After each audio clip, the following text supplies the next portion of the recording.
असणार आहे। या संदर्भामध्ये आम्ही आधी सुद्धा स्पष्टता दिलेली आहे की आपण साधारणपणे अधिकाधिक गरजू महिलांना हा लाभ मिळण्याच्या दृष्टिकोनातून ही योजना आणलेली आहे।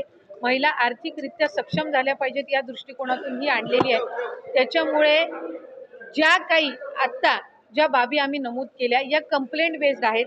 या संदर्भातल्या कंप्लेंट्स या आम्हाला वेगवेगळ्या जिल्ह्यामधून प्राप्त झालेल्या आहेत। माझ्याकडे आता सुद्धा पालघरमधून आलेली असेल, धुळ्यातून आलेली असेल, डबल ॲप्लिकेशनची वर्ध्यामधून आलेली असेल, काही स्थानिक आमच्या अधिकाऱ्यांकडून त्यांच्या निदर्शनास आलेले आहेत, काही स्वतःहून केलेले आहेत। म्हणजे एक लाभार्थी जे आहे त्यांनी आम्हाला स्वतःहून ॲप्लिकेशन केलेलं आहे की माझं आता लग्न झालेलं आहे आणि मी महाराष्ट्रातून कर्नाटकमध्ये स्थलांतरित झालेले आहे, त्यामुळे मी आपल्या या योजनेसाठी पात्र होणार नाही। एक आम्हाला जी आलेली आहे त्यांनी स्वतः दिलेला आहे की आधार कार्ड हे करत असताना मी चुकीचा नंबर त्याच्यामध्ये टाकला।